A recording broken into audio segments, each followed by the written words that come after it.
अगर मगर काहे के लिए अगर मगर अमीन को सबा के बारे में मैंने सब कुछ बता दिया है। तुम जानती हो कि मुझे किसी को धोखे में रखने का शौक नहीं है, ना अच्छी बात है ना अच्छी आदत आई है। आदिल के बारे में? जी हाँ, उसके बारे में भी सब कुछ बता दिया है। फिर भी वो शख्स शादी करने के लिए तैयार है। ये उसका बड़ापन है। बस दुआ करो ममता होने के नाते कि शायद तुम्हारी दुआ को कबूल कर दे तो तुम्हारी बेटी का घर बच जाए। बाकी के इंतजाम मैं कर लूंगा।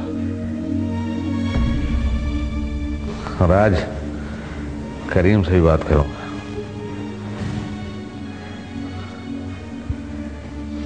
कमर तोड़ दी है मेरी रख के तुम लोगों ने।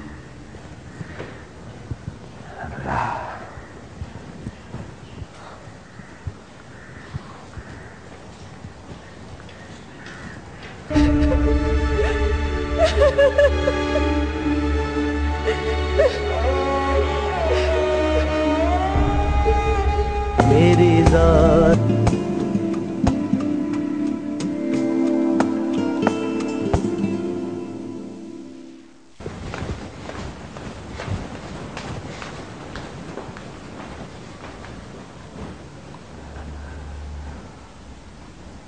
अम्मा, मुझे आपसे बात करनी है। बोलो, मैं सुन रही हूँ। किताब छोड़कर बात करिए। तुम बोलो, मैं सुन रही हूँ। पहले ये किताब छोड़े और मुझे देखकर बात कीजिए आप।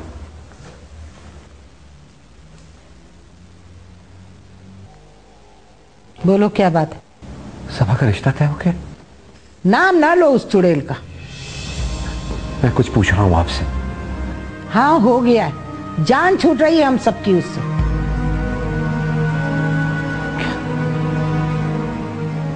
एक बूढ़ा शख्स जिसके 4 बच्चे, वो आपको सबा के लिए मुनासिब लग रहा है? तुझे बड़ी खबरें हैं उसकी। आप सब लोग सलूक कर रहे हैं उस पर। मैं पहले भी कह चुका हूं, हम लोग बेकसूर हैं। तो फिर कुरान पे हाथ क्यों नहीं रखा उसने? इसका जवाब तो वही दे सकती, लेकिन अम्मा मैं इतना जानता हूं कि वो बेकसूर है। अपना मुंह बंद कर ले आदिल। तू पहले इस घर की बुनियादें हिला चुका है। मैं किसी से नहीं डरता हूं अम्मा। हम डरते हैं। उसकी शादी हो रही तो होने दे, तुझे इससे क्या? मेरी वजह से उसकी जिंदगी बर्बाद हो रही है। पहले सोचना था ना।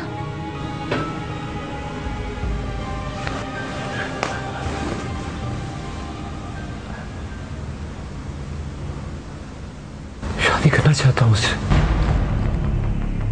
क्या तू उस आवारा लड़की से? वो आवारा नहीं है अम्मा, प्लीज। आवारा नहीं है वो अम्मा। खबरदार, खबरदार जो उसकी हिमायत में कुछ कहा। वो आवारा है या नहीं है, मैं उसे घर नहीं ला सकती। उसकी जिंदगी वो खुद उसने बर्बाद की है। उसे पता होना चाहिए था कि वो क्या कर रही है और क्या नहीं कर रही है। आप इतनी बेरहम भी हो सकती? क्यों? तुम इतने बेहया हो सकते हो तो मैं बेरहम नहीं हो सकती? मैंने कोई बेहयाई नहीं की है। मैं बेकसूर और बेगुनाह हूं अम्मा। तूने कुछ किया है या नहीं किया है, मैं इस बहस में नहीं पढ़ना चाहती। तेरे अब्बा ने सुन लिया ना तो तुझे एक बार फिर घर से निकाल देंगे। लेकिन अम्मा, तू क्या समझता है शकीला भाभी और भाईजान होने देंगे ये सब कुछ?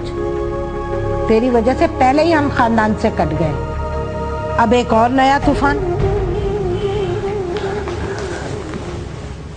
अम्मा, एक बार बात करके तो देखें। मैं तो मरकर भी ये बात नहीं करूंगी। तू तय कर ले आदिल कि तुझे माँ अजीज है या वो लड़की।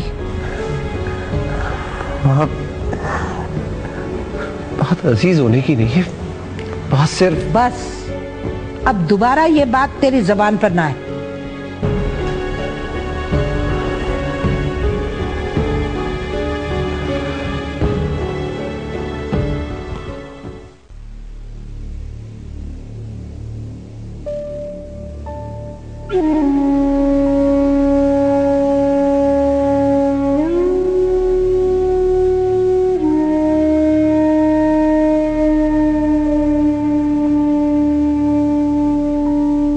मुझ पे एतबार नहीं है आपको। एतबार का रिश्ता है क्या हमारे बीच?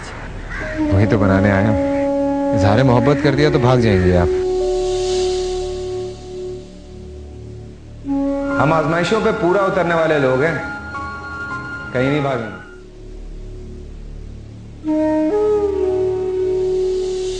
सात खून माफ है तुम्हें तो, और तुम तो दुनिया हो गई, तुम्हें कैसे छोड़ सकता हूं?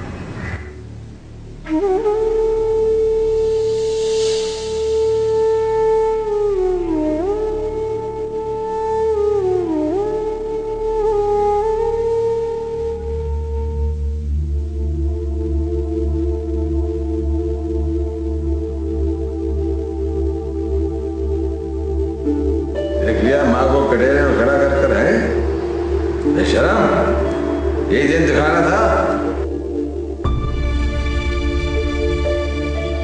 सबा ने सोचा होगा कि अम्मा का कुरान शरीफ पर हाथ रखने वाली है। झूठी थी ना, तभी तो भाग गई। अगर सच्ची होती तो उसी तरह खड़ी रहती।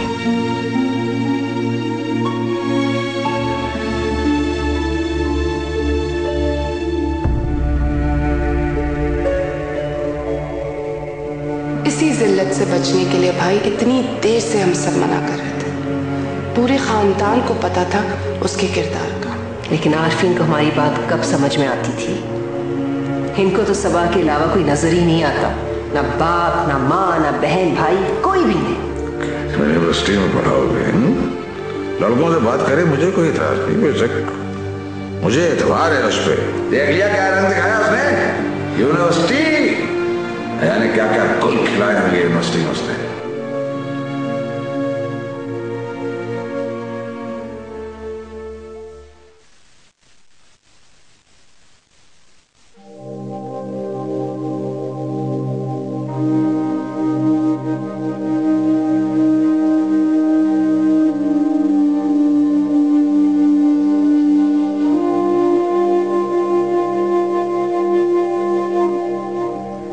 सबा,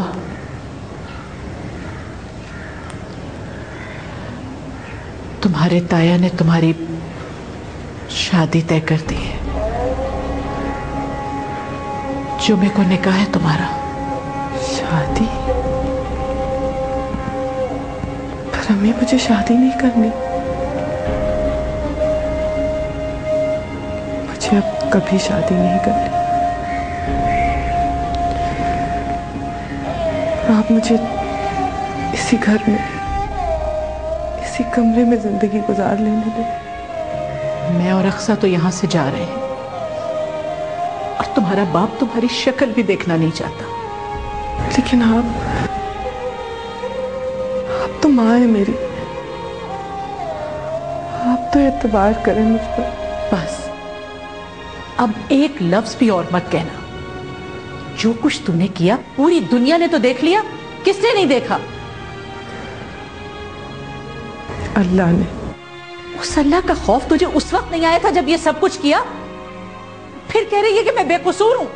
बेकसूर ना सही, कसूरवार समझ के ही मुझ पे रहम करें अम्मी।